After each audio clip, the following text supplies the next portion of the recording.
Hello students, welcome once again to the web classes. आज हम देखने वाले हैं statistics unit number 3 of part 2। The name of chapter is normal distribution for the 12th commerce English medium. So far we had completed few illustrations. I think illustration 6 7 I think illustration 6 तक जो है वो पूरा हुआ। Now today we are going to see the characteristics of normal distribution and characteristics of standard normal distribution. तो normal distribution कहते किसे हैं? तो नॉर्मल डिस्ट्रीब्यूशन उसे कहते हैं जिसका वेरिएबल x हो, जिसका वेरिएबल क्या हो, x हो, उसे हम नॉर्मल, उस x से बनने वाले डिस्ट्रीब्यूशन को हम नॉर्मल डिस्ट्रीब्यूशन कहते हैं। नॉर्मल डिस्ट्रीब्यूशन के पैरामीटर जो है वो है म्यू एंड सिग्मा। क्या? म्यू एंड सिग्मा, ये दोनों इसके क्या है? पैरामीटर्स हैं। ओके, नाउ नॉर्मल डिस्ट्रीब्यूशन का अगर कर्व आप देखोगे, समझा रहा हूं मैं आपको, समझिए ध्यान से कि नॉर्मल डिस्ट्रीब्यूशन का अगर आप कर्व देखते हो तो अभी तक हमने देखा ये कर्व जो है दैट इज सिमेट्रिकल। सिमेट्रिकल मतलब एक जैसा होता है दोनों साइड से, ठीक है?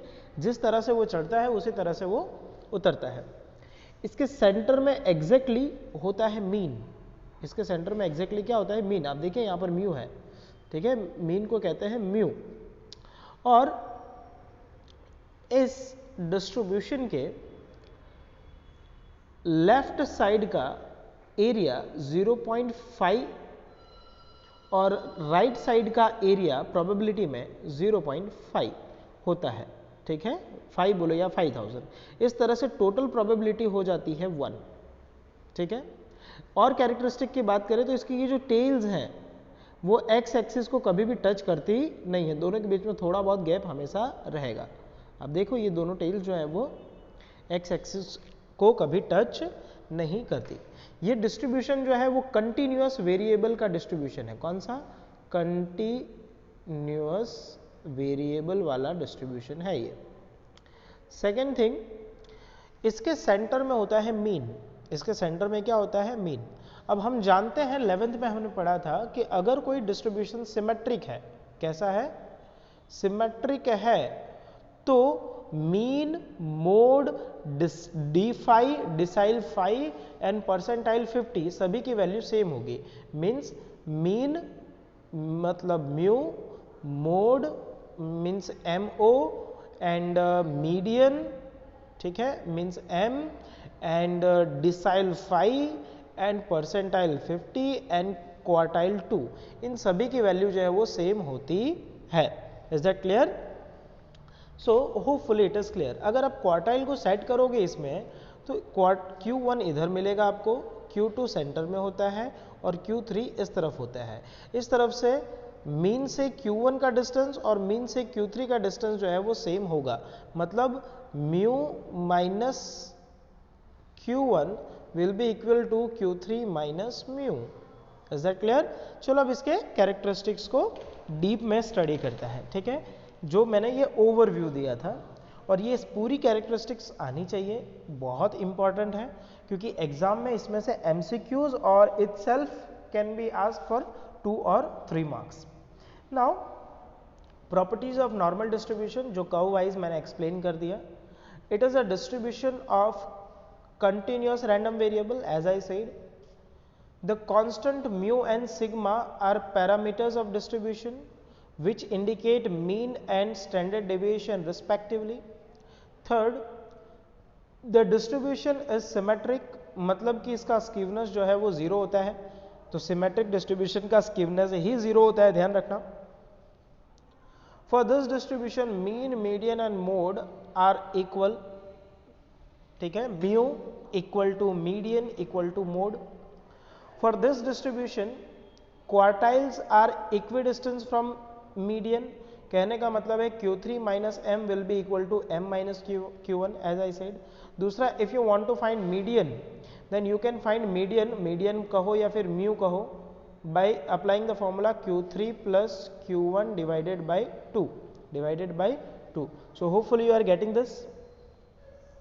Now, so the probability curve is completely bell shaped. आपने देखा जो डायग्राम था, जो मैंने कर्व दिखाया वो completely कैसा था?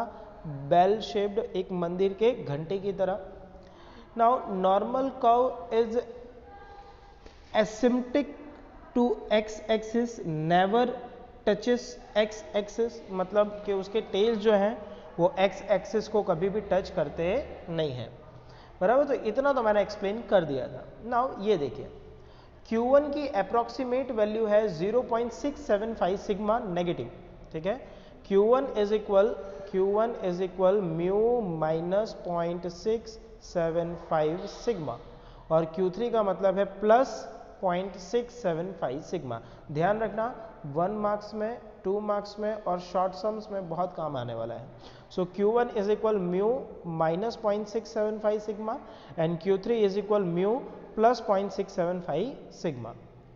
Then for this distribution quartile deviation का मतलब होता है Q3 minus Q1 divided by 2, और दूसरे लफ्जों में कहें तो 2/3 sigma, 2/3 into standard deviation, ठीक है।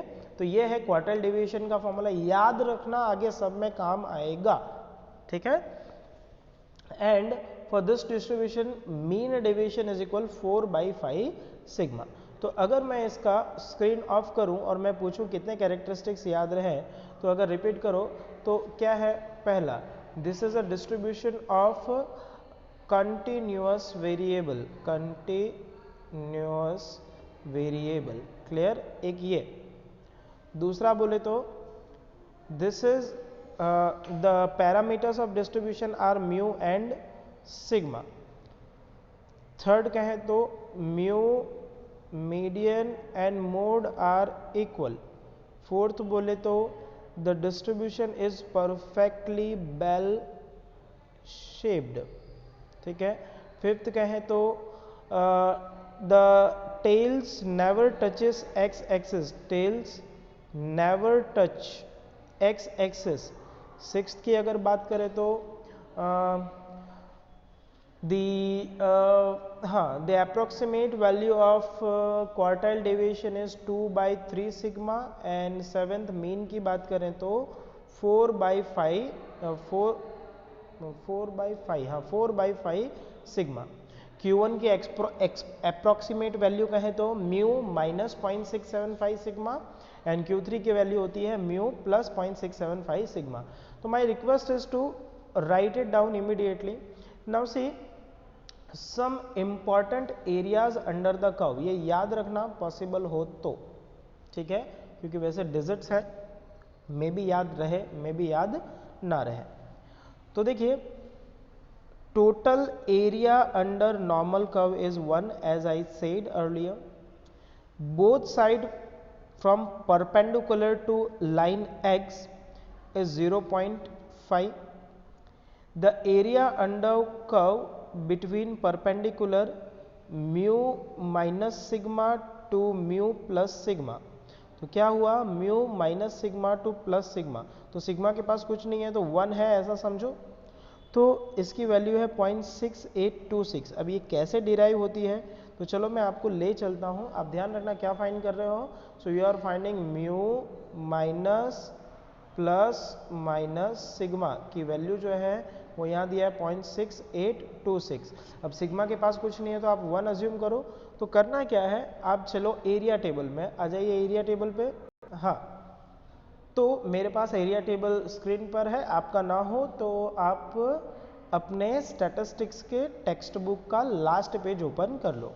तो हमने क्या फाइंड कर रहे थे, हम फाइंड कर रहे थे म्यू प्लस माइनस सिग्मा। तो सिग्मा के पास कुछ नहीं तो 1 है, तो मतलब यहाँ पे 1 की प्रोबेबिलिटी चेक करनी है, क्या है 0.3413, तो 0.3413 एक बार प्लस के लिए और एक बार माइनस के लिए 0.3413। सो 0.3413 प्लस 0.3413 ये आ जाएगा 0.6826 मेरे ख्याल से, ठीक है। बोलो समझ में आ रहा है, तो इस तरह से हम उसकी वैल्यू फाइंड करेंगे। अगला देखते हैं दूसरा कौन सा वैल्यू है। हाँ, एक बात ध्यान रखना, जो हम एरिया टेबल से वैल्यू फाइंड कर रहे हैं और जो स्टैंडर्ड वैल्यूज दी है उसमें 1-2 पॉइंट का गैप आ सकता है, तो ये एरिया टेबल वाला एकदम ही परफेक्ट नहीं है, ध्यान रखिएगा। तो तो चले अगली कौन सी वैल्यू है देखें ज़रा। Now the next value is, देखो ये पता चल गया था आपको फर्स्ट वाला। So the next value is mu minus 2 sigma and plus 2 sigma, मतलब 2 की वैल्यू चेक करनी है, उसको 2 बार प्लस करना है, ठीक है। Mu minus 2 sigma and plus 2 sigma, उसको कहते हैं म्यू प्लस माइनस 2 सिग्मा। तो चलो देखें ज़रा वैल्यू कौन सी है, just a second, let me have this, okay now check it. तो 2 सिग्मा ना, हाँ सो 2 सिग्मा, तो 2 सिग्मा की वैल्यू ये रही 0.772, सो 0.772 प्लस 0.772, ठीक है। करिए कैलकुलेटर से कितना हो रहा है चेक कीजिए, 1-2 पॉइंट का गैप आएगा, 1-2 पॉइंट का गैप आ सकता है ना। जो नेक्स्ट वैल्यू है वो है 0.3, तो पहले देखो 1 का, फिर 2 और 3 आपने चेक कर लिया होगा और मेरे ख्याल से समझ में आ भी गया होगा। देन म्यू 1.96 अगर है तो उसकी वैल्यू है 0.95, मतलब 0.9500, आप चेक कर लेना पीछे। और mu minus 2.575 sigma and mu plus 2.575 sigma, इसकी वैल्यू है 0.99। सो hopefully you have got this point. तो इनकी वैल्यूज देखो याद रहे तो बहुत अच्छी बात है, याद नहीं रहता तो मैंने आपको सिखाया है कि एरिया टेबल से ये वैल्यू कैसे फाइंड करते हैं। Is that clear? जिसमें से मोस्टली ये जो है ना ये पूछा जाता है, ये सब एग्जाम में पूछते हैं, उस टाइम पे एरिया टेबल तो हालांकि एग्जाम में दिया जाता है, डोंट वरी अबाउट इट, ठीक है। तो मेरे ख्याल से आपको नॉर्मल कर्व के कैरेक्टरिस्टिक समझ में आ गए। अब चलते हैं हम स्टैंडर्ड नॉर्मल वेरिएबल के characteristics. So standard normal variable के क्या कैरेक्टरिस्टिक्स हैं? तो जो वेरिएबल z में कन्वर्ट होता है, किस में कन्वर्ट होता है? z में, उसे हम कहते हैं स्टैंडर्ड वेरिएबल। और उस स्टैंडर्ड वेरिएबल से जो फंक्शन बनता है या जो कर्व बनता है उसे हम कहते हैं स्टैंडर्ड नॉर्मल कर्व। क्या कहते हैं? Standard normal curve. Characteristics mostly same है, मोस्टली सेम है। ये भी कंटिन्यूअस वेरिएबल का डिस्ट्रीब्यूशन है, इसके सेंटर में जो वैल्यू है वो होता है 0, ठीक है। इसका मतलब इस वेरिएबल का, स्टैंडर्ड वेरिएबल का मीन हो गया 0 और स्टैंडर्ड डेविएशन मतलब सिग्मा होता है 1। किसके लिए? इस डिस्ट्रीब्यूशन के लिए। So for the standard normal distribution, mean is 0 and standard deviation is 1. Okay, this is also symmetric. The tails never touches x-axis. The total probability is 1. The probability to the left side is 0.5. Probability to the right side is 0.5. Same ditto. ठीक है। अब characteristics देख लीजिए, आपको idea आ जाएगा, mostly same characteristics है। Now it is a distribution of continuous random variable, same characteristics. For this distribution mean is 0 and standard deviation is 1 as I said. The distribution is symmetric to z is equal 0 and skewness is 0. The probability curve is completely bell shaped and asymptotic to x-axis, means never touches the tail. इसका first quartile की value है -0.67 और third quartile की value है +0.67। क्यों 0.67?